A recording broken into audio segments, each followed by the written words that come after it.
정기 세미나가 마지막 시간이 되네요. 다음 달에는 정기총회라기 때문에 특감으로 한 번 혹시 모실 수 있으면 모실 분은 모시지만은 그렇지 않으면 그냥 총회로 아마 끝날 것 같아서 오늘 특별히 정기 세미나에 작년 11월 달에 제가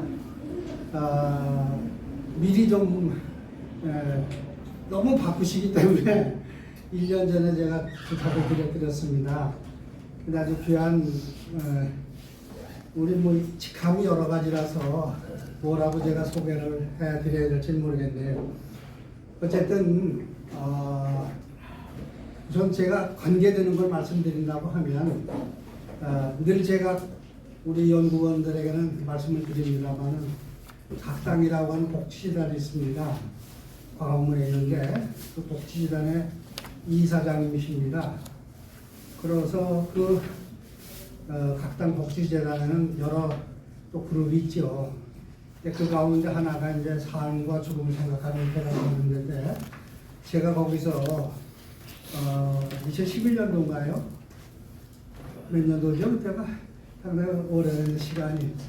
그래서 그때 거기서 처음으로 제가 목사임에도 불구하고 죽음에 대해서 그렇게 관심을 안 가졌어요. 근데 그때 거기서 교육을 받으면서 제가 소위 말하는 웰다이라고 하는 삶과 죽음이라고 하는 그런 걸 접하게 됐거든요. 그때 접하게 됐을 때 오늘 소개하려고 하는 그분의 어머니십니다.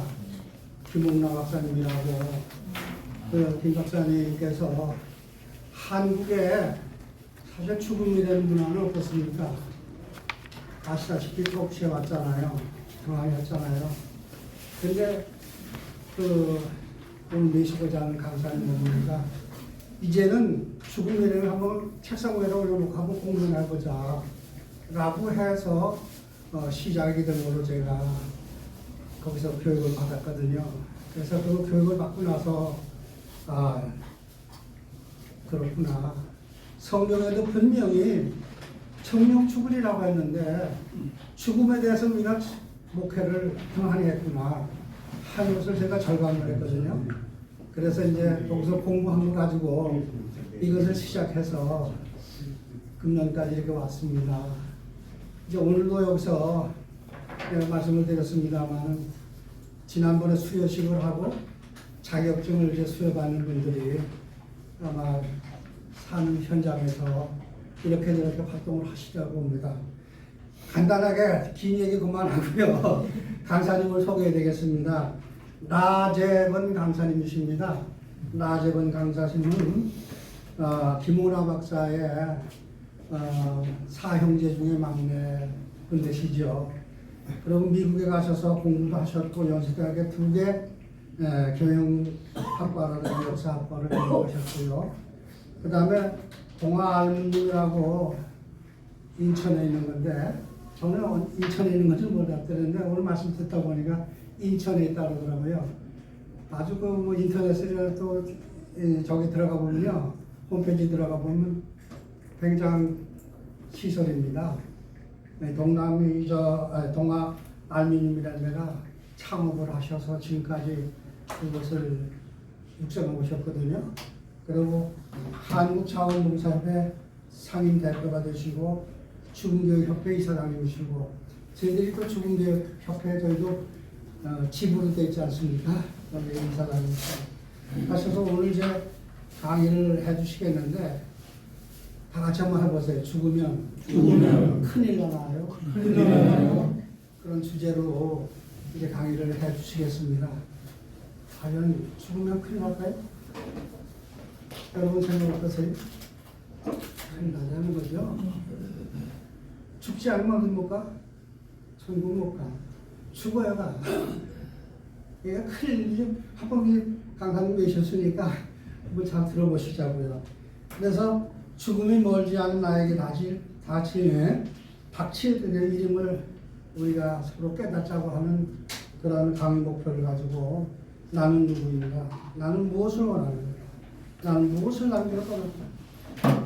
이런 내용을 가지고 말씀을 나누게 되겠습니다. 특별히 저도 이 책을 좀 읽느라고 읽었는데 이 책의 주인공이거든요. 물론 이제 이사장께서 직접 쓰신 건 아니라고 보니까, 근데 이 책의 주인공이란 말이죠. 그래서 어떻게 사셨는지 여기 여유 있게 가져오셨네 보니까 나도 붙여가 안 돼. 그래서 필요하신 분 나중에 저거 하시도록 하고요. 어쨌든 이제 강사님 나오실 때 크게 한번 박수로 반응해 주시면 좋겠고요. 둘째 강좌가 끝나고 세 번째는 이제 여러분들이 자격증 시험 보시면 시험 잘 보셨기 때문에 자격증을 이제 수여하는 시간을 갖도록 하겠습니다. 그러니까 강사님 나오실 때 박수로 한번 하니까. 네.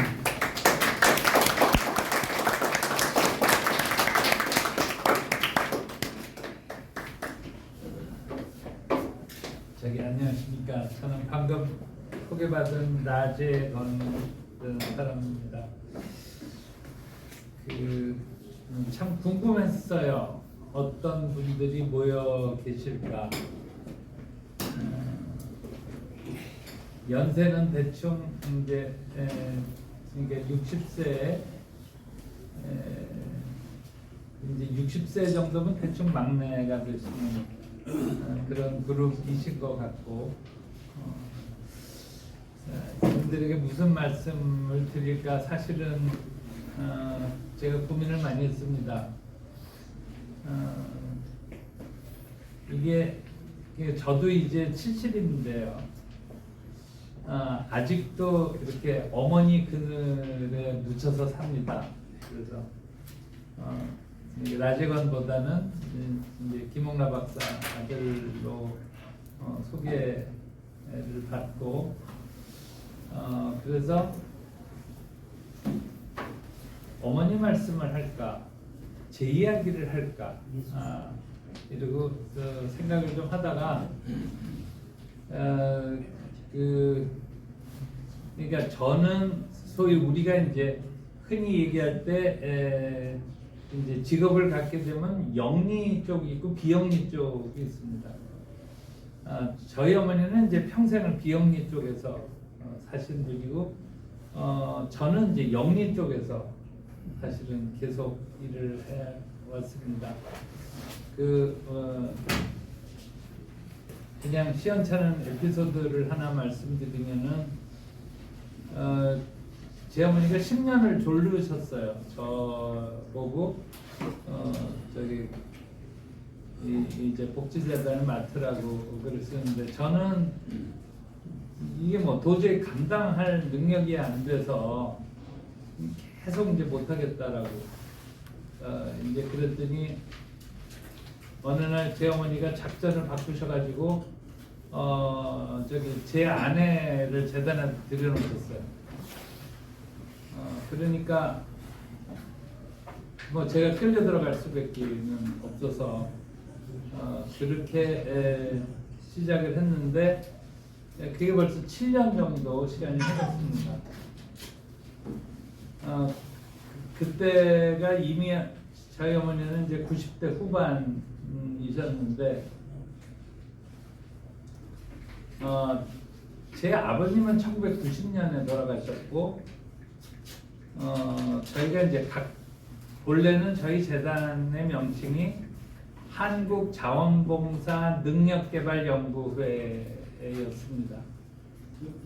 그렇게 이름을 붙여가지고 이제 시작을 하셨다가 아버님이 돌아가시고 나니까 이제 각당은 저희 아버님 아호거든요.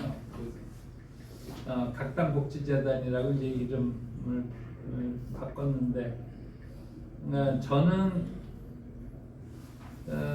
늘 이제 젊었을 때 걱정을 했던 게, 저희 아버님이 이제 호라비가 되면 어떻게 사시나, 뭐 살장가라도 드시게 해야 되나, 뭐 이런 별별 상상을 다 했었습니다. 왜 그런가 하면 저희 아버님은 그냥 딱 시계처럼 사셨어요. 그리고 뭐 굉장히 건강 관리도 잘하셨고, 저희 어머니는 늘 무리하시고 그야말로 뻑하면 밤새시고, 뭐 일주일, 2주일, 뭐 어떤 때는 한 달씩 뭐에 매달리시면 그냥 꼼짝도 안 하고 하시고, 그래가지고 저분 뭐 머지않아 돌아가시겠다 그랬는데 아버님이 돌아가시고서 31년을 더 사셨습니다. 알 수가 없는 거였죠. 그래서 그러니까 제가 재단 이사장이 된 게 어머니께서 97 뭐 이 정도 되셨을 때거든요. 이제 그러고서 한 5년을 더 살아 주셨죠. 그리고 이제 2년 전쯤에 돌아가셨습니다.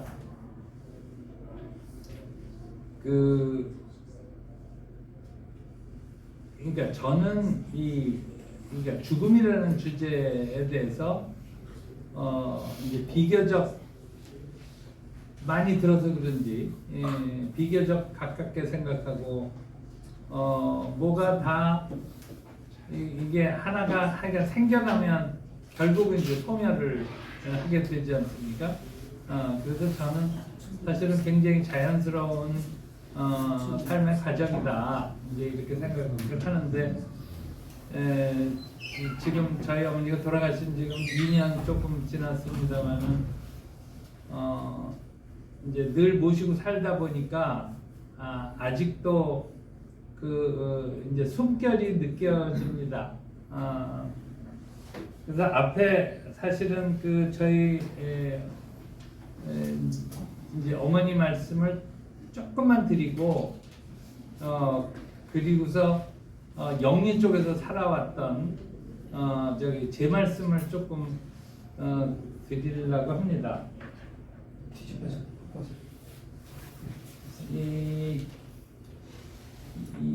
요 사진이 뭔가면 저희 어머니가 돌아가시기 2달 전에 연세대학교에 있는 그 각당헌을 안을 리모델링을 해가지고 거기서 이제 말씀하시던 모습인데 아마 살아계신 동안에 마지막으로 공개적으로 말씀하시던 감사합니다. 그런 모습입니다.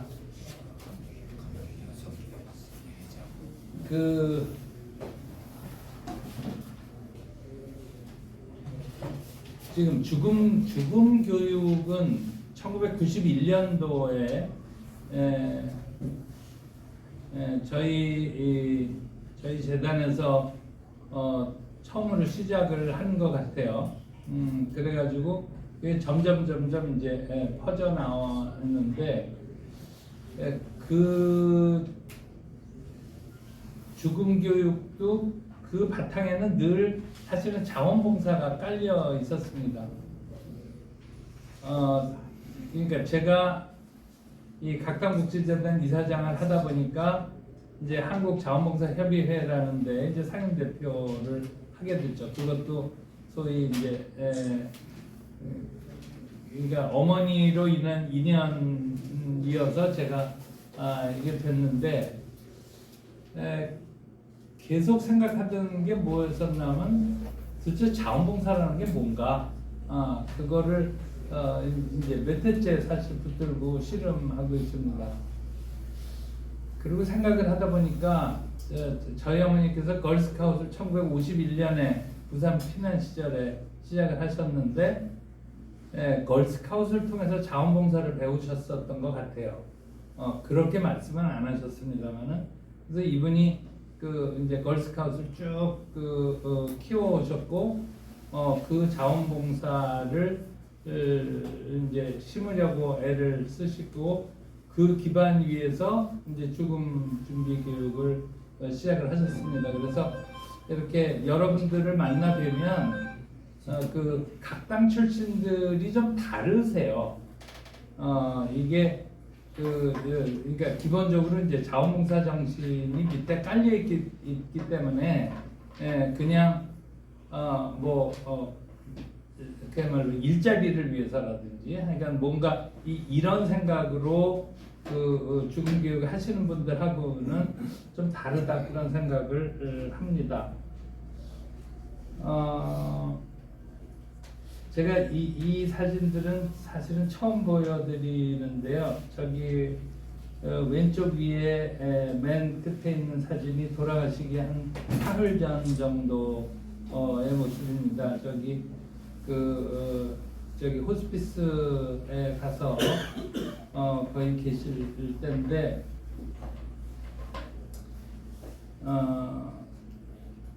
이제 여러분들도 이제 다들 곧 가시겠죠, 그죠? 네. 그리고 저도 곧 가겠죠. 그러니까 죽음, 이렇게 여쭤볼까요? 죽음이 두려우신가요? 안 두려우신 분 손 들어요. 난 죽음 안 두렵다. 대부분 손을 드시네. 안 두렵다 그러시네. 저는 죽음이 두려운데. 네. 어떤 점이 두려운가 하면 저는 지금도 두려워요. 어떤 점이 두려운가 하면은 죽음에 이르는 고통이 두렵습니다. 그거 안 두려우세요? 그건 두렵죠. 안 두려우세요?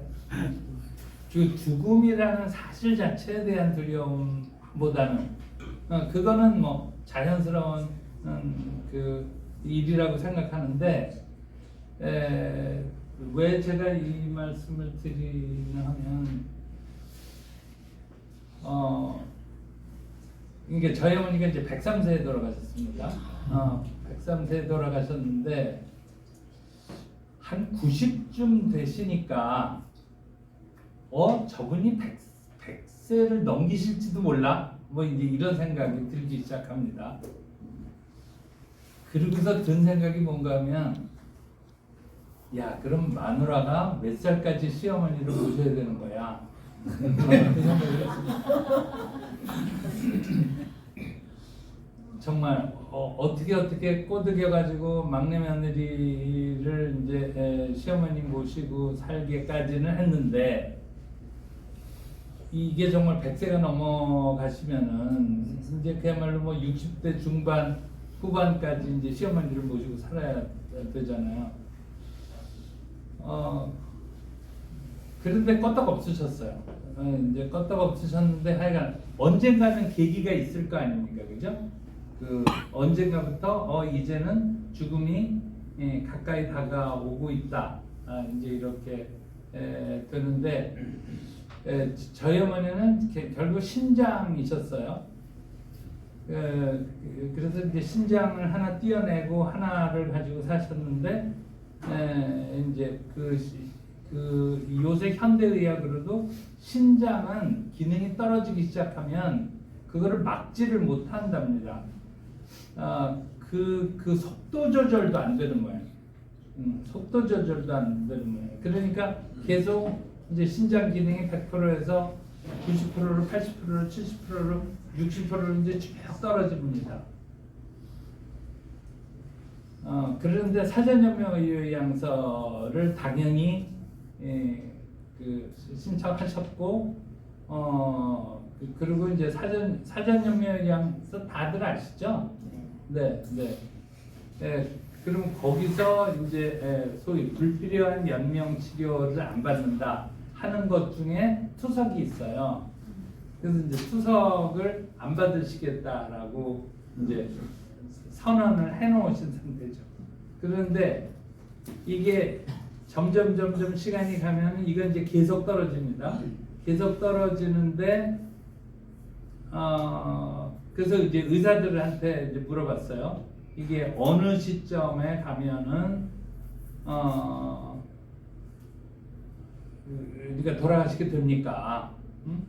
그리고 그거에 대한 증상은 뭡니까? 그랬더니 이제 뭐 토하시기도 하고 이제 여러 가지 이제 증상들이 있는데 그거는 거의 임박해서의 얘기인 거예요. 그러면 그 과정이 얼마나 길을지, 1년이 걸릴지, 3년이 걸릴지, 뭐 5년이 걸릴지 알 수가 없잖아요. 결국은 어떻게 됐나 하면은 이게 이제 신장 기능이 한 8% 남았다라고 이제 하던 때서부터 그 부작용 중에 하나가 온몸이 가려운 거였어요. 굉장히 가려워하는 하셔서 그러니까 이제 하여간 뭐 계속 약을 드리고 이제 정상적으로 가려운 거에 대한 약 가지고는 안 되니까 나중에 결국 이제 신경 안정제를 드리고 이제 그래서 이제 방에서 결국 밤에 평균 합상을 하셨어요. 그래서 이제 고관절이 부러지니까 이제 수술을 뭐 안 해드릴 방법이 없습니다. 꼼짝을 할 수가 없으니까. 그래서 수술을 해드리고 그러고서 한 20일 이후에 이제 돌아가셨습니다. 저는요 이게 적당한 적절한 주제인지는 모르겠으나 아까 제가 말씀드린 것처럼 그러니까 죽음은 자연스러운 과정이라고 생각을 합니다. 그리고 특히 여기 계신 분들은 정말 다 공부들도 많이 하시고 생각들도 많이 하시고 하신 분들이어서 그런지 지금 두렵지 않다라고 이제 그러시니까 그러는데 그러니까 저 고통을 겪는 그 과정은 건너뛸 수 있게 도와드려야 되지 않나라고 생각을 합니다. 그래서 저도 제 주위에 있는 친구들한테 그러니까 이제 뭐 좀 더 정확하게 표현을 하면은 소위 안락사죠.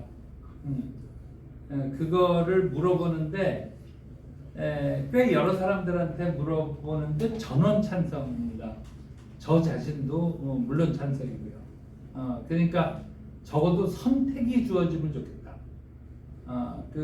저희는 이제 재단에서 이제 호스피스 환자들 돌보시는 분들도 많고 그러니까 이 죽음에 대한 이슈가 이제 사실은 둘로 나눠진다고 저희는 봅니다. 하나는 조금 더 철학적인 의미에서의 죽음.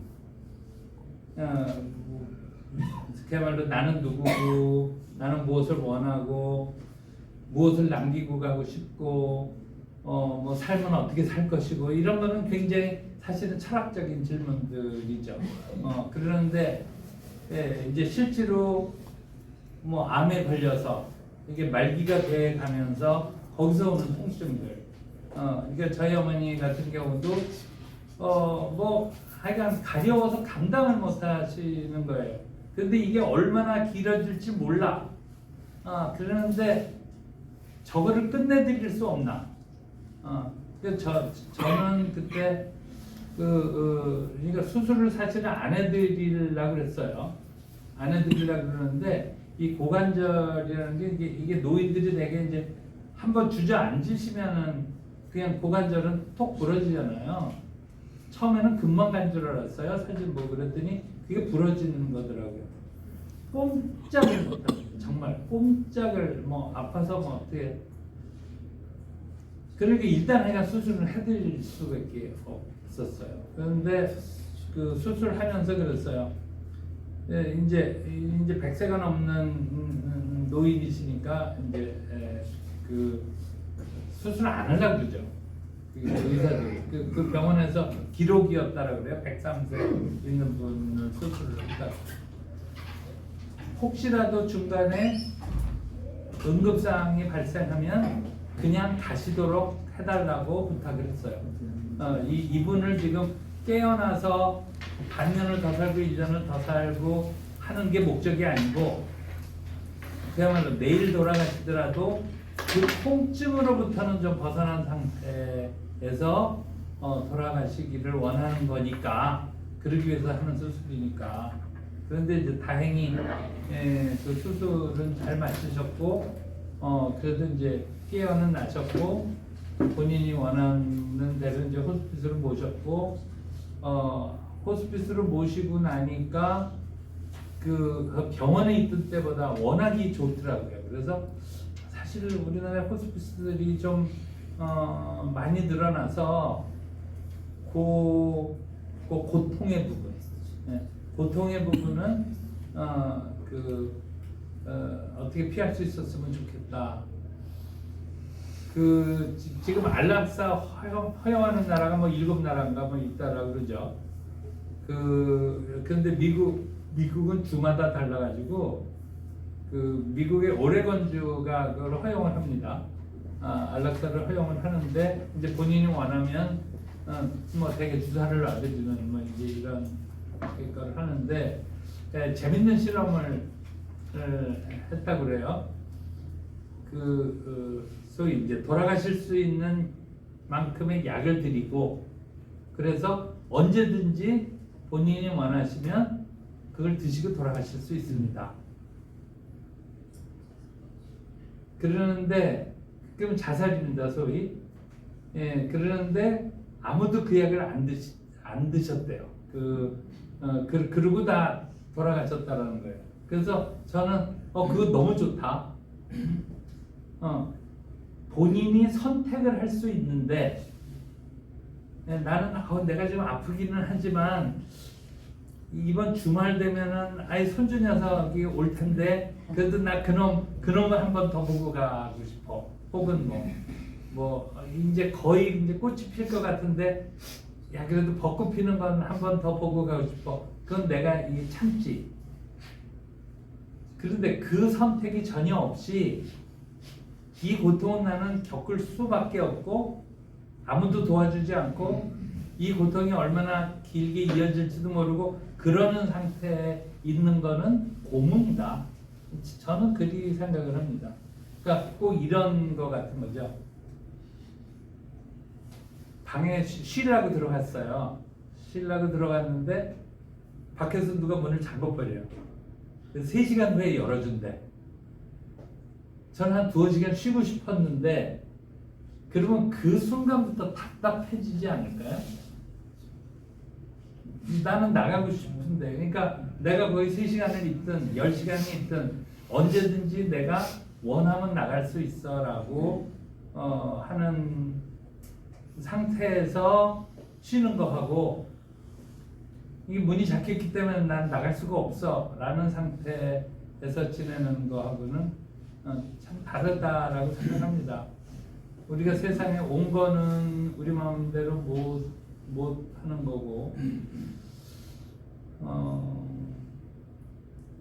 떠나는 것도 지금 목사님 계실 때 아마 다른 목사님도 계시죠?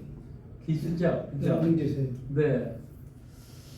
목사님들 계시는 데서 이런 말씀 드리는 게 어떨지 모르겠습니다만은 저는 조금 엉터리 신자 같아가지고 이게 누가 사실 물어보면 저는 기독교 믿는다라고 생각 안 합니다.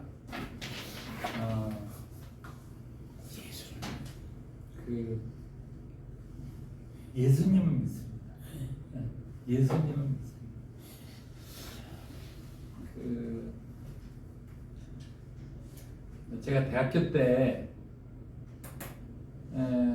그 연세대학교는 거기서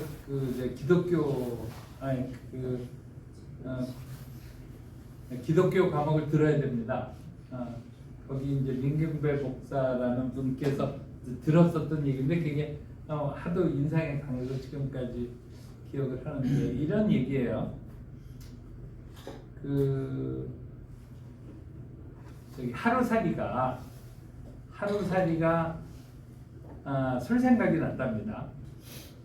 혼자 마시기는 그러니까 이제 술 친구를 찾는데 보니까 메뚜기가 한 마리 있어서 여보게 우리 저기 같이 저기 술이나 한잔 하세. 그랬더니 메뚜기가 요즘 내가 바빠서 지금 한참 철이라 지금 안 되니까 조금 저기 나중에 하자고 내일이고 모레고 이제 하자라고 그러니까 이제 하루살이가 물어보는 거죠. 이게 내일이 뭐냐.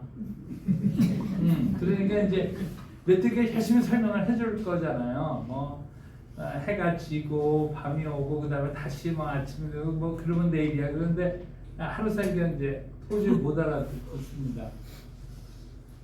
이 자식 차원이 낮군. 그러고 이제 메뚜기가 통통 뛰어가고요.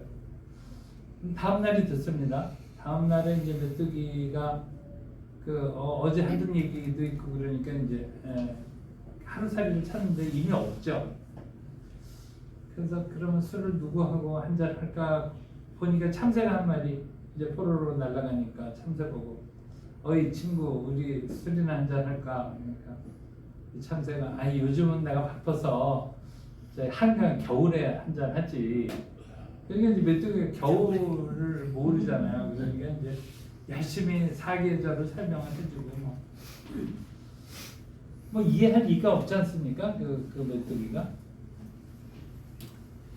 그러니까 제가 이해하는 하느님의 나라는 하루살이가 겨울을 이해하려는 거와 같은 거 아닌가라고 저는 그렇게 생각을 합니다. 그게 제 신앙이라 그러면 뭐 신앙.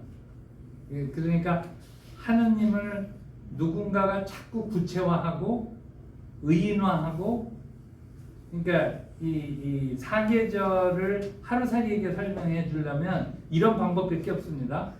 예, 봄이라는 거는 아침 같은 거야. 여름은 점심때 같은 거야. 뭐 가을은 이제 석양 같은 거야. 이렇게 설명할 수밖에 없잖아요. 그래서 하루살이는 그렇게 알아들었습니다. 그래서 그렇지.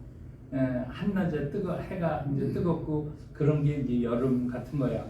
그런데 그게 진짜 여름입니까? 하루살이가 이해하는 거는 그건 아니지 않습니까? 그래서 저는 기본적으로 모른다입니다. 모른다. 그 처음에 죽음 교육을 해야 되겠다라고, 그러니까 처음에는 죽음 교육이 아니라 저희 어머니께서 이제 죽음을 이해해야 되겠다. 죽음이 도대체 뭐냐? 이제 그러는데 물어볼 사람이 없잖아요. 그래가지고 몇 분한테 편지를 보내셨어요. 이제 카톨릭의 김선주경, 그 다음에 개신교의 뭐 강원영 목사, 저분까지 보냈어요. 유학 상경관의 유병주 이사장한테까지. 그다음에 이능가 스님, 그렇게 해가지고 하여간 종교에 있는 분들한테 죽음이 무엇입니까? 라는, 죽음 준비는 어떻게 하십니까? 뭐 이런 질문들을 보내셨는데 이제 다 대답들이 잘 왔는데, 저는 여러 대답 중에 제일 제가 인상에 남는 거, 기억에 남는 거는 그 김선추기경 말씀이세요. 그 죽음은 펴보지 않은 책과 같다. 어느 누구도 펴본 사람 없는 거죠. 저도 그리 생각을 합니다. 죽음은 펴보지 않은 책과 같은데, 결국은 저희 재단에서 쭉 이야기하는 거는 결국은 삶의 이야기입니다. 죽음의 이야기는 결국은 삶의 이야기입니다. 왜 그런가 하면 죽음 후의 세계는 사실은 잘 모르기 때문에 우리가 살아가는 동안에, 그래서 던지는 질문이 나는 정말 누군지, 이제 그런 질문들, 그리고 남아있는 그 귀한 시간을 어떻게 살아갈지, 이제 그런 질문들을 하게 됐죠. 아까 제가 말씀드린 대로 저는 이쪽 소위 비영리 쪽에 관여하는 일을 매체를 하다 보니까 이 영리 세계에 있는 분들하고 너무 다르세요. 그래서 그러니까 이 영리 세계에서 제가 겪었었던 결국 제 삶의 이야기를 조금 해드리고 싶어졌습니다. 이게 동아 알루미늄은 2016년 아름다운 공장 어워드에서 수상한 초경량 텐트폴 제조기업입니다. 정원에서 건물을 바라보면 건물 벽면의 금강송 3그룹, 옥상 위의 사슴, 그리고 정원을 바라보는 소녀상이 어우러져 보입니다.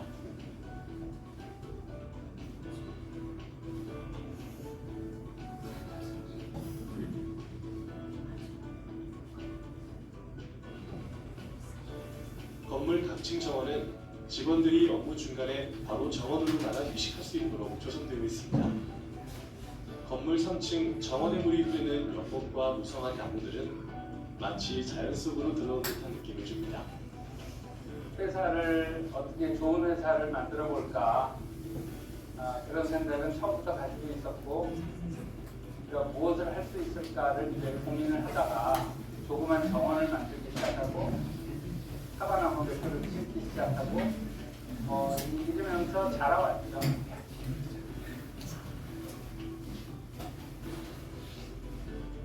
저희의 기술이라고 한다면 뭐 끊임없이 도전하는 거라고 이야기할 수 있을지 모르겠습니다. 그런 훈련을 계속하고 새로운 거를 만들어보고 그 만든 것들이 성공하는 경험이 쌓이고 그러다 보면 우리는 해낼 수 있다 라는 자신감 그리고 끊임없이 던지는 질문들 이것들이 결국은 저는 기술력 아닌가 그렇게 생각합니다.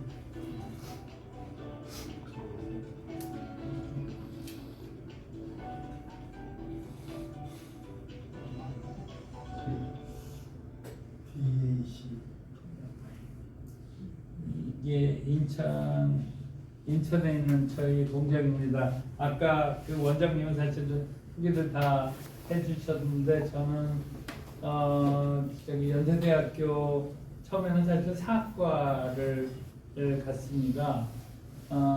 사학과를 가게 됐던 사실 직접적인 계기 중에 하나는 고등학교 때 그러니까 석굴암 연구에 대한 그 글을 하나 봤었는데 석굴암을 본격적으로 연구한 학자가 5명인데 전부 불란서 학자들이었습니다. 그래서 야 우리 거는 한국 사람들은 들여다보지도 않는 거야. 이제 그래서 사실은 약이 올라가지고 그 사학을 했었고 경영학은 저희 아버님이 결국은 뭐 경영학을 하라고 하셔서 이제 그러니까 둘을 하기로 해서 그렇게 했습니다. 아까 저는 각당복지재단은 이사장을 맡아가지고 있고요. 자원봉사협의회하고 주군교육회 그리고 제가 걸스카우트 부총재가 된 거는 저희 어머님 이제 돌아가시고 나니까 걸스카우트에서 찾아와서 그 어머니의 그 인연을 하여간 좀 그 아들이라도 와서 좀 이어가라 그래가지고 부총재 역할을 하고 있습니다. 저희 공장은 뭐 아까 보신 대로 대충 이렇게 생겼고 처음부터 이랬느냐 그렇지는 않았고요. 처음에 가 보니까 그야말로 공장 터에 한쪽 끝에는 연탄재들 쌓여 있고 이렇게 바람이 불면 먼지가 펄펄 날리고 그야말로 풀 한 폭이 없는 그런 곳이어서 숨을 쉴 수가 없더라고요. 그래서 이제 조금씩 해서 이제 공장을 이제 갖고 나갔더니 어느 순간부터 그런 얘기를 해요. 와서 보시는 분이 공장 같지 않다고. 그러면 제가 그러죠. 그럼 공장은 어때야 되는데요? 공장은 어때야 된다라는 무슨 뭐 법이 있는 거 아니지 않습니까? 그러니까 저는 소위 그러니까 인문학을 공부를 하고 이제 공장을 하겠다라 그러니까 뭐 어려웠겠죠. 예지간히 어려웠겠죠. 그러면서 이제 살아왔습니다. 그렇게 하고 요건 이제 저희 이제 베트남에 있는 공장. 이건 작년부터 가동하기 시작한 저희 베트남 공장입니다. 이것도 사실은 조금 슬픈 얘기인데요. 우리나라 제조업이 이게 이제 사실은 88 올림픽 이후에 그때 이제 노사분 규모 엄청나게 아마 다들 기억하실 겁니다. 그러고서 이제 중국이 열렸어요. 그래가지고 중국이 92년도에 수교가 돼가지고 이제 공장들이 그야말로 탈출을 했죠. 한 5년 사이에 우리나라 그 직업 분포 중에 제조업이 차지하는 비중이 절반으로 줄었어요. 그 시기에. 그래가지고 지금 유지를 하고 있는데 저는 이제 그 와중에 우리나라에다 공장을 짓겠다라고 해가지고 고집을 피우고 지었는데 요즘 와가지고서는 그러니까 결정을 해야 되는 거예요. 그냥 쪼그라질래? 저기 베트남에라도 공장을 지어서 그동안 쌓아온 기술을 이어나가 볼래? 라는 사실 선택을 강요받고 있습니다. 현실적으로 작년 이제 요즘은 뭐 이렇게 단속은 안 합니다만은 작년 재작년에는 제가 회사 임원들한테 그랬어요. 저기 감옥을 가야 되면 내가 그냥 갈 테니 그냥 밀어라. 무슨 뜻인가 하면 잘 아실지 모르겠지만 52시간 이상 일을 시킬 수가 없습니다. 주당. 그런데 저희는 1년 평균으로 하면은 몇 시간이냐면 한 48시간 정도 시켰는데 이게 계절에 따라서 오르락 내리락 해요. 그러니까 예를 들어 옷 만드는 집이면요. 여름은 바쁩니다. 겨울 옷들 막 만들어야 되니까. 겨울에는 만들 게 티셔츠밖에 없어요. 그러니까 할 게 별로 없잖아요. 겨울은 이제 거의 놀아야 됩니다. 여름에는 뭐 정신없이 바쁘게 돌아가고. 그러니까 저희도 소위 성수기에는 60시간 넘기는 수밖에 없어요. 그래서 그렇게 하면 뭐 위법이죠. 위법인데 뭐 그래서 고민하다가 이 약속한 건 있고 그러니까 결국은 하여간 감옥 갈 각오를 하면서 생산을 했었습니다. 저희가 생산하는 거는 고강도 알루미늄 파이프입니다. 그거를 가지고 대부분의 설비들은 혹시 공장 견학해 본 분 계세요? 없으시죠? 네.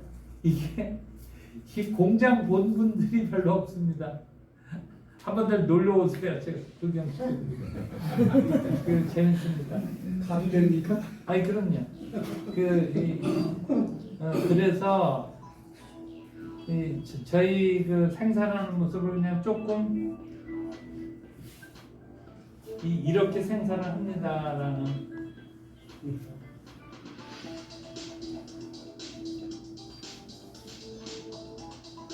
동영상은 소화를 못하네. USB로 꽂아놨더니 그러는데 저희는 알루미늄을 입안한 거를 갖다가 저걸 주사기 같이 쥐어짭니다. 한 500톤 힘으로. 그리고 열 처리를 하고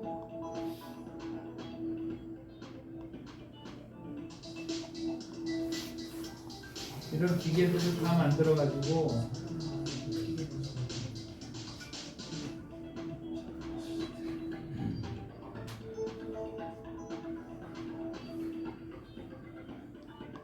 이런 공장 구경하면 재밌을 것 같지 않으세요? 네, 재밌을 것 같아요. 재밌어요. 네. 가고 싶습니다. 저기 원장님 비행기 타는 것만큼 재밌지는 않을지 모르겠는데 이것도 뭐 나름 재밌습니다.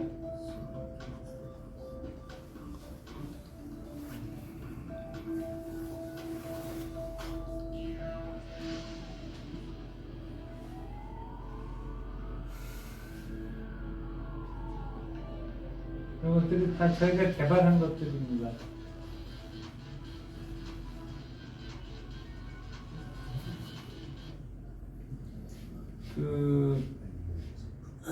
이런 부품들도 개발하고요. 지금 지난 30년 동안 전 세계 텐트들은 저희가 거의 다 개발했다라고 아마 말씀드릴 수 있을 것 같고요. 그 산에 가는 트레킹 폴도 저희께 세계 최고입니다.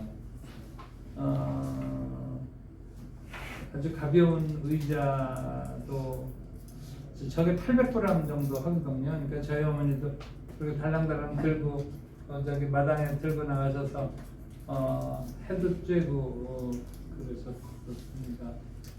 예, 이거는 저기 파리의 그 루브르 박물관 앞에서 한번 저런 적도 있고요. 그래서 뭐 다양한 텐트들 만들고 군용 텐트도 만들고 재난구호 텐트도 만들고 그럽니다.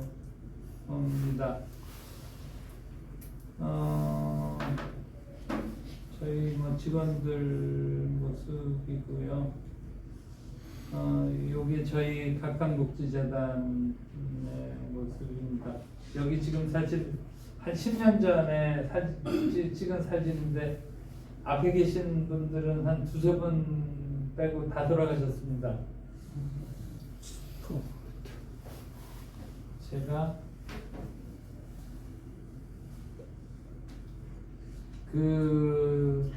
이게 미국의 아웃도어 쪽에 제일 부스가 큰 그 잡지에서 어느새 인터뷰를 하더니 저게 나폴레옹 그림인데 거기다가 제 얼굴을 박아가지고 처음에는 저거 보고 무슨 깡통인 줄 알았어요. 뭐 시커먼 얼굴이 있어가지고. 그래서 저는 제조업 파이프 만드는 데서 출발을 했는데 적어도 그래도 하여간 텐트 쪽에서 저 정도 인정은 받는 데까지 제가 와 이게 지금 제 삶입니다. 그래서 저는 정말 아까 목사님께서 잠깐 말씀드렸지만 주로 공장에만 보통 1년에 365일이면 364일 정도씩 일을 했었고요. 일주일에 한 달에 한 1년에 한 70일, 80일은 밤샘을 했었고 이러면서 살았습니다. 그래서 이외의 세계는 사실 제가 잘 모릅니다. 그래서 여기까지 말씀드리고 잠깐 쉬시고요. 잠깐 쉬시고 그 다음은 조금 다른 말씀을 드리겠습니다. 고맙습니다.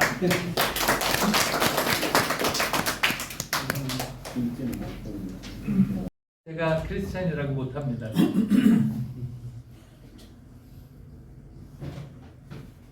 제가 자라면서 굉장히 고민을 많이 했었던 게 그 이기심과 이타심에 대한 이야기였어요. 저기 제 처는 아직도 반대를 합니다. 저보고 이런 얘기 어디 가서 하지 말라고 남들 오해한다고 그러는데 저는 아직도 이 얘기 합니다. 이런 거죠. 이제 할머니가 저를 보고 어렸을 때 저놈은 판나 하여간 남들만 챙기는 놈이라고 그런 얘기를 들으면서 자랐습니다. 저놈 손에 몇 개 넣으면 나만 하는 게 없겠다라고 쩌쩌 이제 하셨었고 학교에서 이제 어떤 때 뭐 같은 친구가 이제 저기 마포 사는 놈이 차비가 없다라 그러면 이제 하여간 집에 데려가서 할머니한테 때를 떠서라도 하여간 차비를 들려서 보내고야 이제 마음이 편하고 이제 이랬었는데 그래서 저는 이제 할머니가 하시는 말씀을 그냥 어린 마음에 칭찬으로 들었어요. 중학교에 들어갔습니다. 중학교에 들어갔더니 저희 어머니가 이제 주급을 주시기 시작했어요. 일주일에 50원. 그래서 50원 가지고 살아라. 학교 갔다가 이렇게 이제 돌아오는 길에 요만한 중국이 있었는데 거기서 어떤 중국 아저씨가 이제 고기 만두를 이렇게 해서 이제 팔아요. 한 서너시 되니까 이제 한참 큰 아이가 얼마나 배가 고파요. 집에 오려면 한 30분 걸어서 이제 오면 고기에 이제 김 모락모락 나는 그 고기 만두집 있는 거예요. 거기서 고기 만두를 파는데 하나가 5원이에요. 그러니까 하루에 2개씩 먹으면 월요일부터 금요일까지 먹을 수 있는 거죠. 뭔가의 이유로 돈을 다른 데 쓰면 이제 고기 만두를 못 먹는 이제 그런 상황이 되는 거예요. 그러니까 고민이 생겼어요. 초등학교 때는 내 주머니의 돈으로 도와주는 게 아니었습니다. 어차피 돈이 없으니까 집에 와가지고 할머니한테 떼써서 돈을 할머니가 주시고 인심은 내가 쓰고 이제 이랬는데 이제는 내 거를 포기해야 되는 거죠.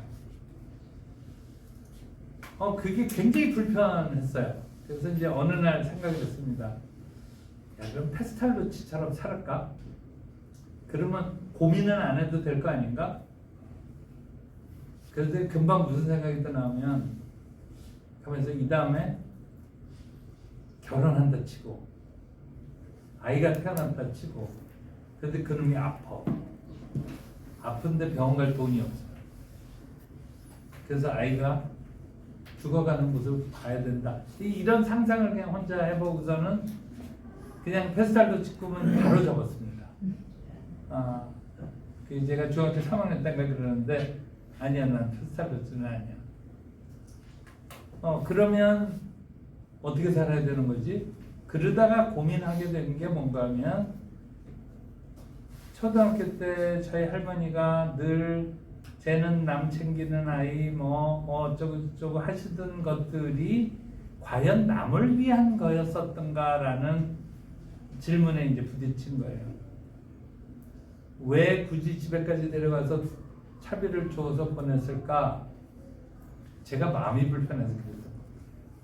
저는 집이 바로 거기니까 그냥 뼈발자국 걸어오면 이제 집인데 얘는 아현동으로 해가지고 그 먼 길을 그 조그만 녀석이 타박타박 갈 생각을 하니까 제 마음이 불편하니까 그러니까 제 마음 편하라고 이제 그런 거였죠. 그리고 그렇게 해서 보내고 나면 제 마음이 편했죠. 남들의 행복을 위해서 산다라는 게 가능한 얘기냐? 가능한 얘기 같습니까? 이 비영리 쪽에 있는 많은 분들께 여쭤봅니다. 그러면 나는 이타적인 삶을 살아 이러시는 분들이 꽤 많습니다. 저는 공격을 하죠.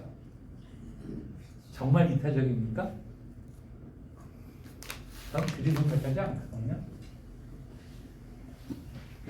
하나님이요, 인간을 이기적으로 만들어 놨다라고 생각하거든요. 그 말씀 동의하십니까?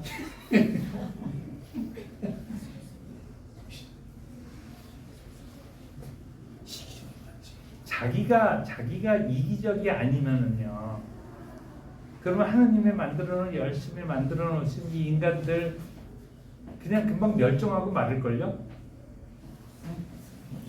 자기 생명을 지키고자 하는 의지들을 당연히 주셨을 거고 그 노력을 해야 됩니다.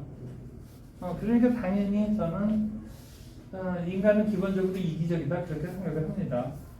저도 그래서 저는 이제 중학교 때 그 부분을 가지고 굉장히 고민했어요. 저는 어렸을 때 저는 굉장히 이타적인 아이라고 생각을 했었고 그거에 대해서 나름대로 자부심도 있었던 것 같아요.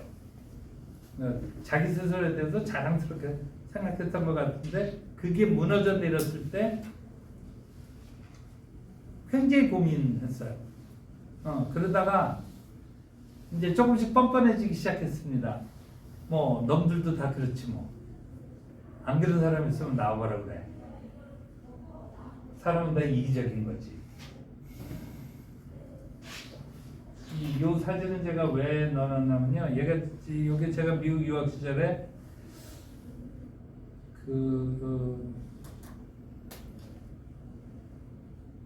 제가 다니던 소위 MBA 과정이라는 게 굉장히 빡세가지고 요게 이제 스터디 그룹이라고 하는데 스터디 그룹을 잘 하지 않으면 졸업하기 힘들다. 뭐 이 정도로 겁을 줬어요. 근데 이제 아이들이 모여서 이제 같이 공부들을 하는데 그러니까 저는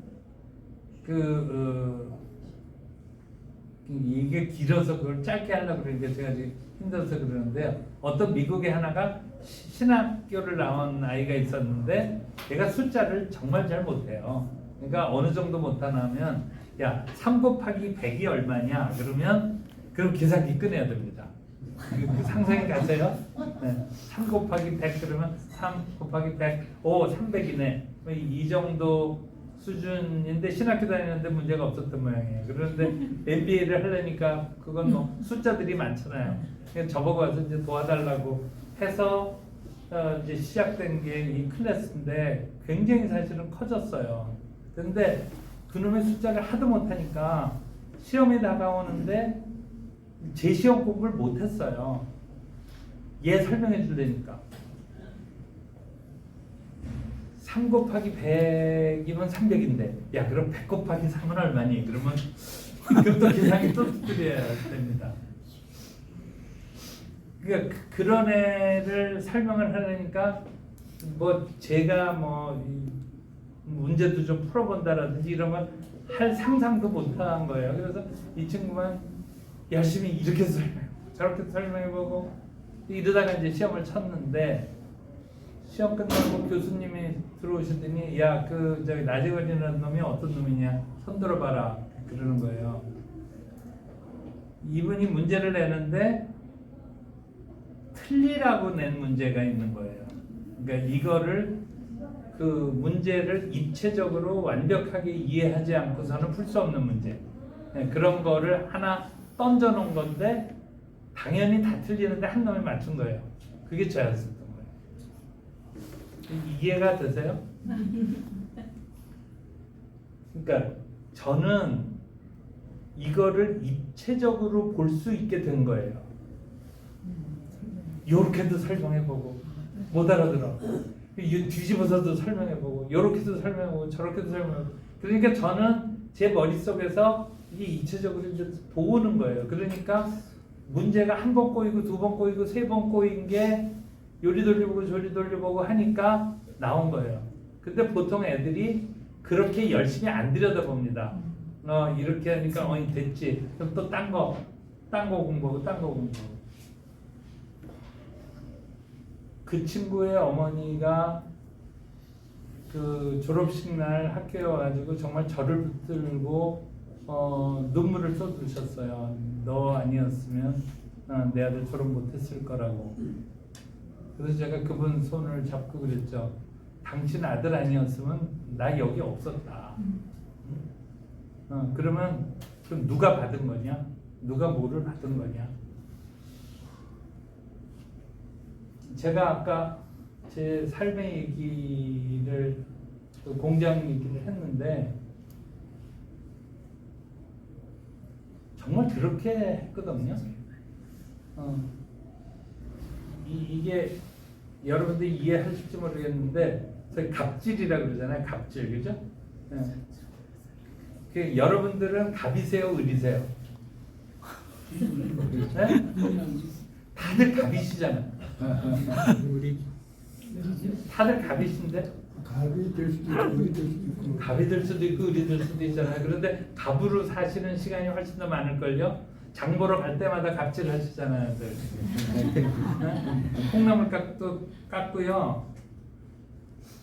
물건이 나왔는데 저는 맨날 A 회사 거를 샀었는데 B 회사가 신제품이 나왔는데 이거 보니까 가성비도 더 좋은 거 같고 내 마음에도 들고 그러면 내가 늘 사주던 A 회사의 사장은 뭐 먹고 사냐, 거기 직원들은 뭐 먹고 사냐, 그러려니까 나 A 사줘야지 이러는 분 한 번도 안 계시잖아요.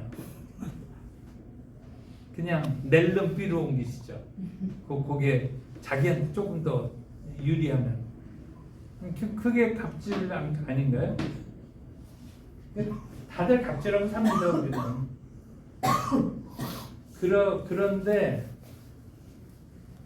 제가 살던 그 공장은 저는 갑, 을, 병정, 무기, 신쯤 될걸요, 아마? 제 위치가. 그러니까 무슨 소린가 하면 저는 알루미늄 파이프를 만듭니다. 파이프를 만들어서 그걸로 텐트포를 만들죠. 그러면은 텐트 만드는 회사에서 그걸 사갑니다. 그러면 그렇게 해가지고 텐트 회사에다 납품을 합니다. 코롱 같은 데 납품을 하죠. 그러면 또 코롱은 그게 도매상으로 갔다가 소매상으로 갔다가 결국 소비자한테까지 가는, 거기가 계속 갑을 이렇게 내려옵니다. 저는 거기서 거의 제일 바닥에 있는 데인데 결국 저는 브랜드까지 갔거든요. 아까 목사님이 말씀하신 저 책을 쓰신 분이 처음에는, 그러니까 제 이제 객관적인 내용들을 이렇게 약간 듣고서는 초안을 좀 잡아왔는데 무슨 뭐 전사같이 써놓은 거예요. 막 투쟁을 통해서 갑을 제끼고 제가 또 갑이 되고 또 그 다음 갑을 제끼고 또 갑이 되고, 어림없는 소리거든요. 어떻게 했느냐? 갑을 위해서 최선을 다했어요. 정말로 최선을 다했어요. 그리고 또 그 앞에 갑을 위해서 최선을 다했어요. 또 그 앞에 갑을 위해서 최선을 다했어요. 나중에 돌이켜놓고 보니까 그렇게 도와주려고 애쓰지 않았었다면 밟혔을 거예요. 그러니까 의리 갑하고 싸워서 이기는 방법은 없습니다. 그거는 장사해 보신 분들은 다 아실 거예요. 어떻게 갑을 이겨요? 의리. 예. 그래서 제가 배운 삶은 남들을 돕고 살면 그것이 이기적인 자신을 위해서 가장 좋은 길이라는 거를 저는 몇십 년을 통해서 제 사업을 통해서 배웠습니다. 또 하나 배운 거는 뭔가면, 제가 중학교 아마 이제 여기 연배들로 보면 경기중학교가 어떤 데인지 뭐 되게 다 아시는 분들 그 설명을 따로 하는 거. 제가 형제가 아들만 넷인데 그 중에 제가 막내고 형 셋이 다 경기를 다녔습니다. 전 지금도 경기 교가를 왜요? 어렸을 때 하도 불러가지고.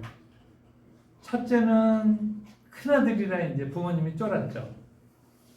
야, 경기에 과연 내 아들이 갈 수 있을까? 뭐 이런 게 있었을 거예요.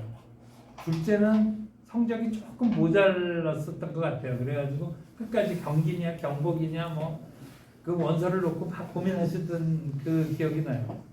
제 바로 위 형은 성합이에요. 그러니까 그때는 뭐 160점 만점, 그리고 거기서 체능이 4점인데 거기서 한 1.5를 깎이고 들어갑니다. 뭐 그야말로 0.1 가지고 당나게 왔다 갔다 하던 때인데, 그러니까 걱정을 했죠. 저는 체능 만점에 뭐 초등학교 때 성적도 좋았고 이랬기 때문에 어느 누구도 걱정하지 않았어요. 저도 걱정하지 않았어요.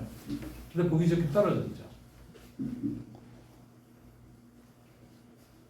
그러니까 그냥 자연스럽게 재수를 했어요. 재수를 해서 또 떨어졌죠.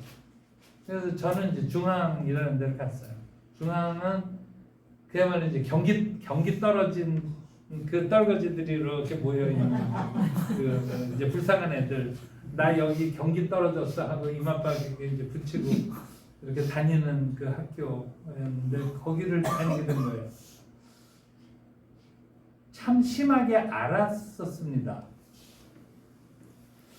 그 학교에 제가 정을 못 붙인 게, 입학식 날 그 교감 선생님이 이제 애들을 모아놓고 이제 그분으로서는 아마 위로한다고 하셨을 거예요. 입학 같이 480명을 뽑는데 저희 중앙 쪽이 그 입시 평균이 높았습니다. 애들 점수가.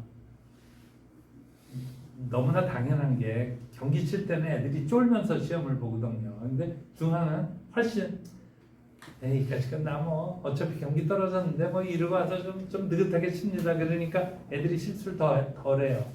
그러니까 우리가 더 높았죠. 그렇다고 막 뭐 칭찬을 하고 그러는 거예요. 거기에 이제 비유가 확 상했어요. 그러니까 차라리 그분이 야 니들이 어린 나이에 뭐 입시 떨어지고 그게 참 마음이 아프다. 그런데 야 인생은 이걸로 끝이 아니야.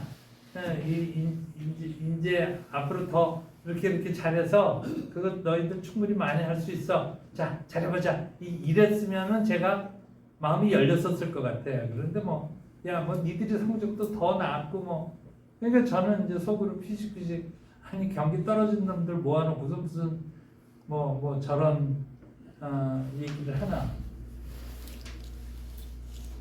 원인은 그거였었던 것 같은데 굉장히 오랫동안 사실은 알았습니다. 그런데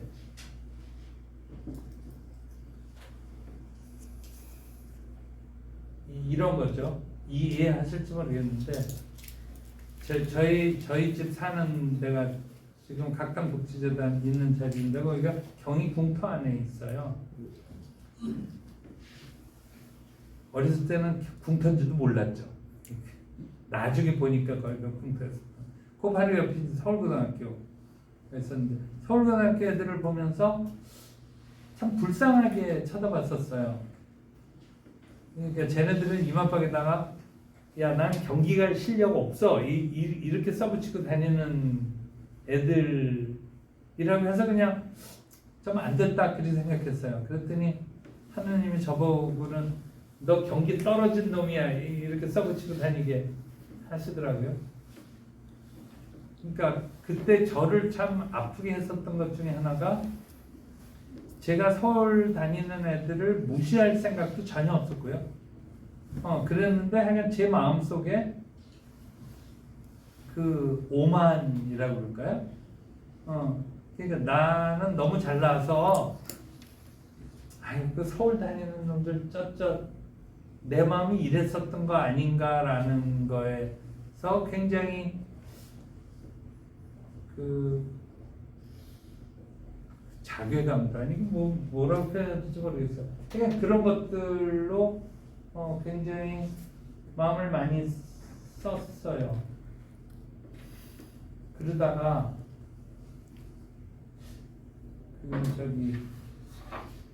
저기 목사님들 계신 데서 제가 제우스 그래서 저건 이제 그리스 신화들이잖아요. 이제 이런 거죠. 여러분들은 어떠셨는지 모르겠지만은, 그러니까 제가 잘난 거 하나도 없는 별 볼 일 없는 놈이라는 거를 받아들이는 과정이 아까 내가 이기적인 인간이라는 걸 받아들이는 것만큼이나 힘들었었던 것 같아요. 그때는 또. 그런데 아무리 생각해봐도 뭐 별 볼 일 없는데요. 사실은 이런 생각이었죠. 사람들 중에 오만을 떨 만큼 잘나게 하느님이 만들어 놓으신 인간은 없는 것 같아요.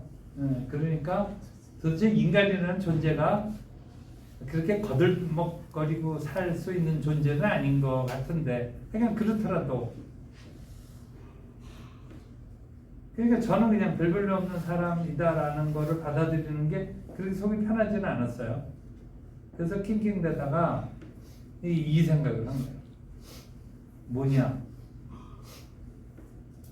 저기 예수님, 저는 예수님을 깊이 존경합니다. 저는 뭐 어디서든지 그 고백을 할 수 있어요. 그런데 친근감은 없어요. 그냥 경외로운 존재신 거예요. 뭐 어떻게 감히 범접도 할 수 없는 그런 존재이신 거예요. 그러니까 그분 생각하면 이렇게 무릎 꿇고 앉아서 그렇게 생각을 손 모으고 해야지 가서 뭐 우리 같이 놉시다 하고 어깨 툭 칠 수 있는 상대가 아니잖아요. 그런데 그리스 신화에 나오는 이 신들은 이게 아주 친근한 존재들인 거예요. 이렇게 이 신들의 이야기를 읽으면 그냥 재밌죠. 근데 이들이 재밌게 느끼게 하는 요소들은 뭔가 하면 이들이 가지고 있는 인간적인 약점들이거든요. 저 제우스라 그러면 저게 주신인데 주신이라는 자가 마누라 몰래 이제 바람 피러 다닙니다.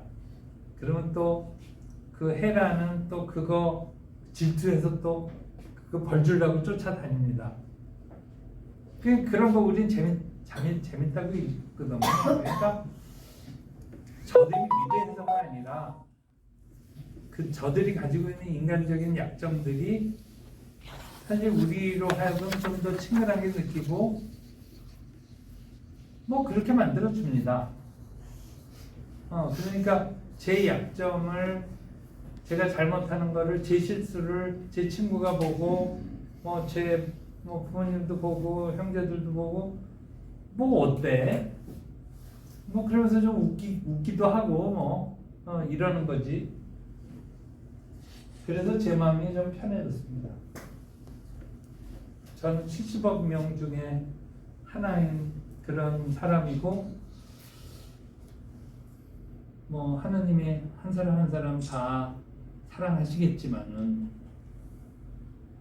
그러나 70억 중에 하나인 거고 저는 하나님께 예수님께 저만 특별히 사랑해 주세요라고는 전 못하겠어요. 여러분들은 어떠세요? 나만 특별하게 다른 사람들은 다 빼고 나만 특별하게 더 사랑해 주세요라고 하고 싶으세요? 저는 그렇게 못하겠어요. 하느님이 이 전체를 사랑해 주시고 그들 중에 하나인 게 감사할 따름이지. 예. 그러니 뭐 거기서 잘나면 지가 얼마나 잘나겠습니까?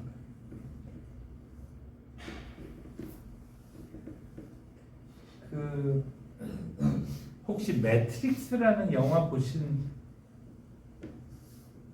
보신 분?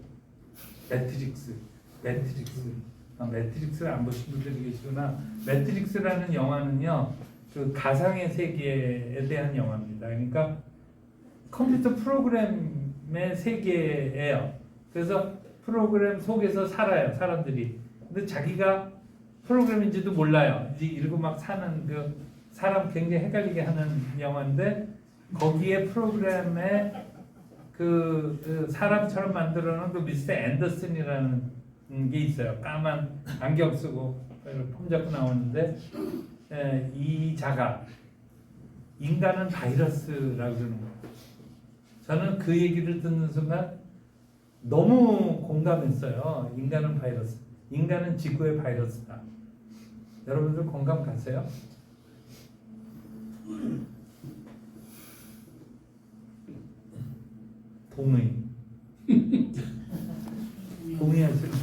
동의하시죠? 아니 나는 동의 못하겠다. 어떻게 인간이 바이러스냐? 그런 얘기인 거예요. 가만히 보면요, 지구를 갉아먹는 존재는 인간밖에 없습니다. 그죠? 인간 외에 어떤 동식물이 지구를 오염시키고 뭐 지구를 파괴하고 무슨 지금 뭐 기후 위기가 닥치고 뭐 이 난리치는 게 저 고약한 바이러스 때문에 그러잖아요. 대답은 명쾌합니다. 저것들만 없으면 그러면 지구는 뭐 아주 평화롭고 뭐 기후 위기도 없고 다 좋을 거예요. 그런데 문제는 우리가 그 바이러스잖아요. 그러고서 저는 확신하게 된 게 하나 있어요. 지구는 인간을 위해서 존재한다. 지구는 지구의 바이러스인 이 인간을 위해서 존재한다. 그게 제 믿음입니다. 그래서 사세요. 그러니까 저는 기후 위기에 대응을 하든 무슨 뭐에 대응을 하든지 간에 이 바이러스인 인간 중심으로만 생각하면 된다. 저는 그렇게 봅니다.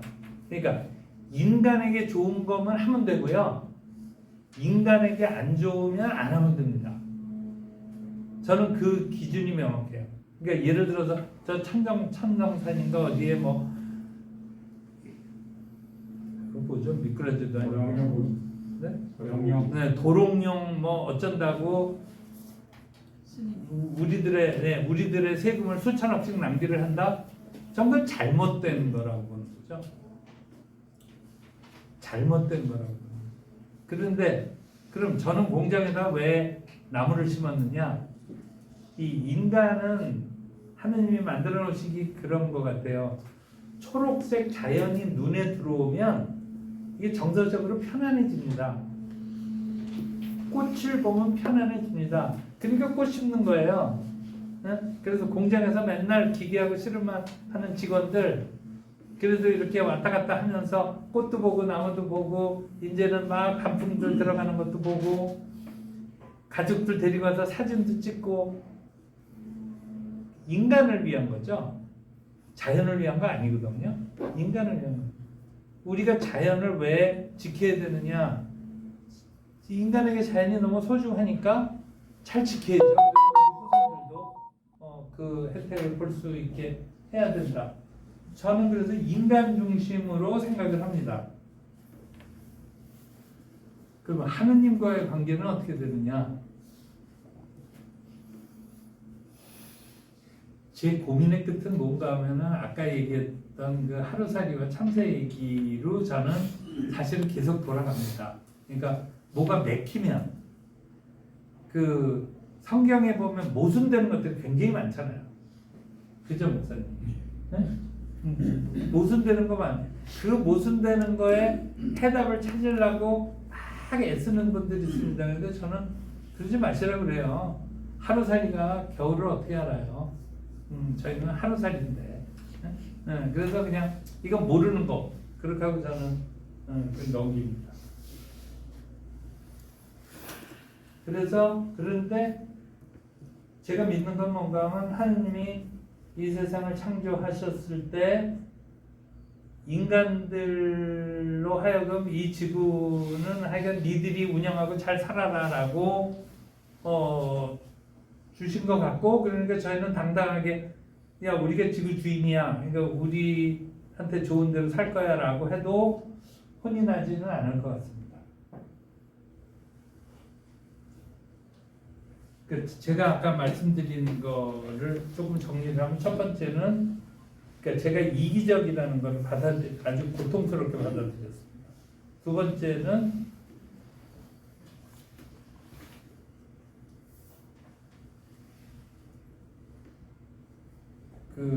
그러니까 제가 별 볼 일 없는 그냥 70억 중에 하나인 인간이라는 걸 받아들였습니다. 그럼에도 불구하고 저는 적어도 이 지구의 주인 중에 하나라는 인식을 갖게 됐습니다. 그러면 이 인간인, 이러이러한 인간인 제가 무엇을 원하느냐? 나는 누구인가? 그리고 나는 무엇을 원하는가? 머지않아 죽을 내가 정말 원하는 건 뭔가? 저는 제 행복입니다. 그냥 제 행복입니다. 여러분들은 어떠세요? 세상을 구하고 싶으세요? 저는 세상을 구하는 게 저를 행복하게 해주면 저는 세상을 구하는데 뛰쳐나갈 거고요. 뭐 그렇습니다. 그 김일하 교수라는 분이 행복의 조건으로 사랑과 인정과 소속 세 가지 얘기를 해줬어요. 제가 저 말씀을 들은 지 한 10년쯤 되는 것 같은데, 그때 제가 무릎을 쳤습니다. 왜 그러면 너무 오래 고민을 했었거든요. 저희 아버님의 다이아몬드는 사랑이었어요. 그 도저히 이해가 안 가던 것들이 사랑이라는 단어면 다 열쇠가 됐습니다. 그래서 이해가 됐는데, 그런데 뭐가 좀 모자라 되는 거예요, 늘. 그러면 사랑이 내 행복 조건에 충분해야 되는데 좀 부족해 보이는 거예요, 뭔가가. 그러다가 이제 이 얘기를 들은 겁니다. 그리고 이제 조금 어른이 돼서 이렇게 배우게 되는 것 중에 하나가 뭔가 하면, 아, 사람들이 정말 인정받기를 원하는구나. 그 말씀에 동의하세요? 어쩌면은 인정받기 위한 욕구가 사랑받기 위한 욕구보다 더 클지도 모르겠다. 저는 이런 생각도 했어요. 그러면 그 인정받기 위한 욕구를 채워주는 것은 나쁜 일이 아닙니다. 얼마 전에 저 걸스카우트, 제가 걸스카우트 부총재라고 그랬잖아요. 이제 걸스카우트 꼬맹이들을 데리고 캠핑을 갔어요. 근데 거기 이제 대학생 영 리더들이 이렇게 이제 그룹이 하나 있는데, 저녁에 이제 이런 꼬맹이들을 저기 장기자랑을 시켰어요. 그러니까 애들한테 제기차기를 시키는 거예요. 그러니까 얘네들이 제기를 어떻게 차? 그 꼬맹이들이 저 2개도 못 찰 텐데. 어떤 애가 하나 나와가지고 하나를 탁 차는데 그냥 이 영 리더 애들이 막 자지러지게 손뼉을 치고 막 잘했다고 막 난리가 난 거예요. 그러니까 애가 신이 나가지고 또 한 번 차고 또 한 번 차고. 그러니까 30초 동안에 이제 몇 번이나 차나. 근데 그 아이들의 얼굴 표정을 봤어요. 그 상기된 얼굴 표정을 봤어요. 그러니까 그 어른들이 막 잘한다고 칭찬해주고 그 인정받는 느낌. 그래서 아이들한테 저런 거를 줄 수 있어야 되지 않나? 그 저기 부부 사시는데도 마찬가지 아닌가요? 그러니까 내 짝이 정말 뭐를 원하겠는가, 그거를 생각을 해보고, 저는 그 팔불출 중에 하나라, 진짜 팔불출 중에 하나라, 밖에서도 그러고 본인한테도 그러고, 제 마누라의 행복이 제 삶의 목적이라고 얘기를 합니다.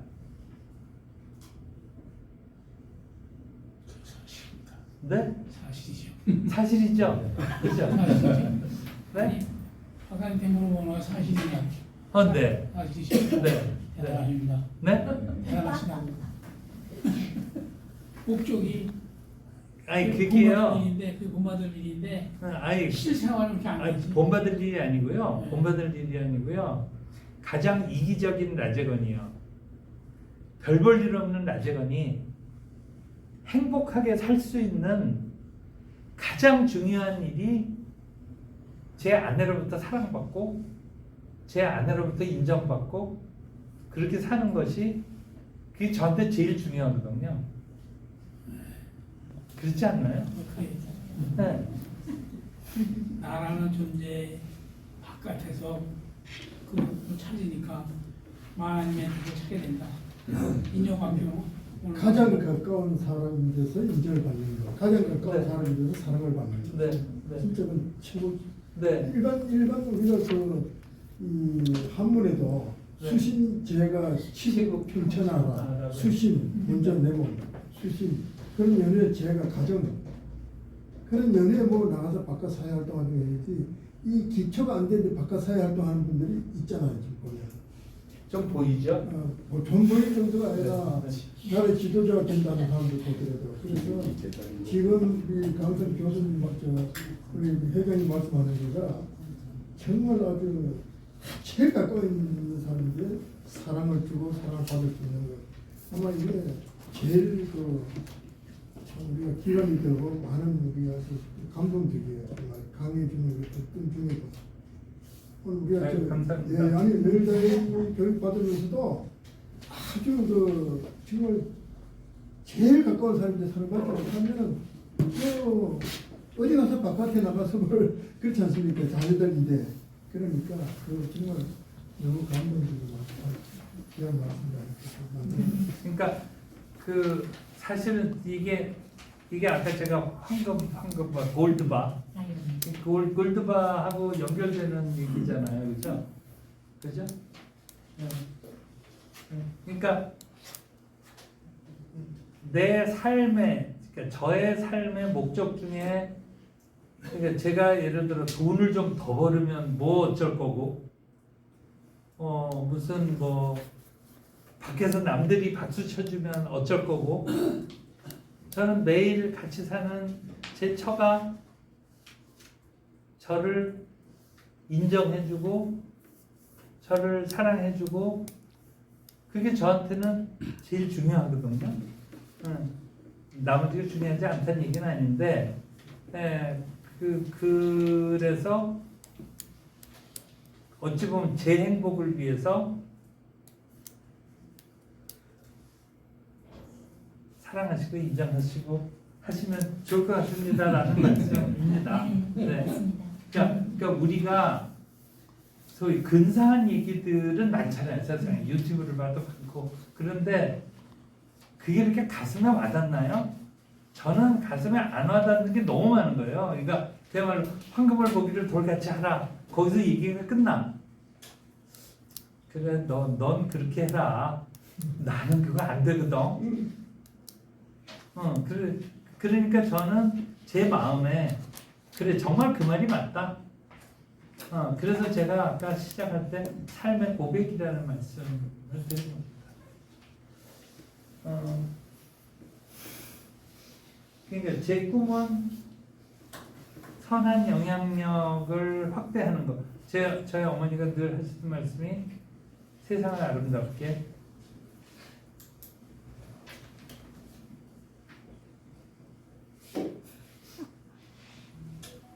그런 말씀을 늘 하셨는데 그분의 간절한 소망이셨어요.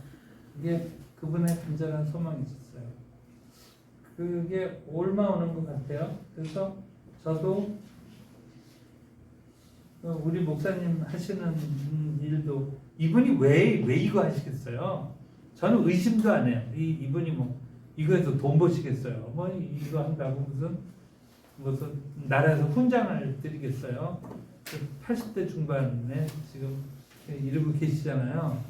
저는 여기 계신 여러분들이 인정해드리고 격려해드리고 그 사랑해드리고 그게 아마 가장 큰 보상이 아닐까 싶습니다. 이런 노력에 대한.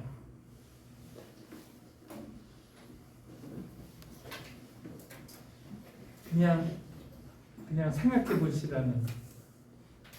이거 각광고치 재단이에요. 누구한테 들은 얘기예요. 마음의 문 손잡이는 안쪽에만 있답니다.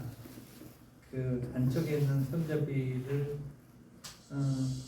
여기 계신 분들은 뭐 이미 다 실천하고 계신 분들 같지만 나와서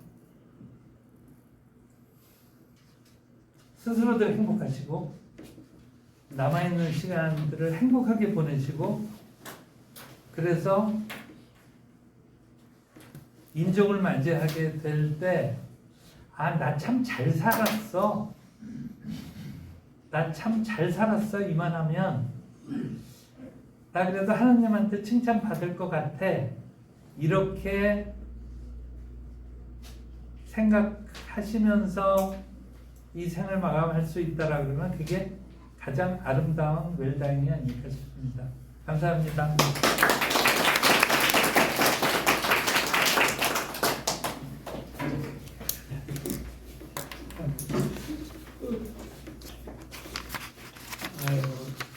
너무 아쉽습니다. 제가 메모지를 드리면서 정말 마음이 아파요. 아주 진지하시게 자신의 삶을 통해서 진정한 우리에게 웰다의 가치를 주시지 않았는가 하는 생각을 가져봅니다.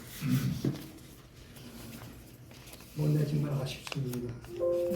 다음 또 이어지는 과목이기 때문에 어쩔 수 없이 제가 45분까지 좀 말씀을 드렸던 겁니다. 다시 한번 42분에 끝내려고 그러고 있었는데 45분에 끝내라고 가서 아유 감사. 다시 한번 좀 아주 진지하게 귀한 시간 만들어 주신 강사님에게 박수 한번 드립니다.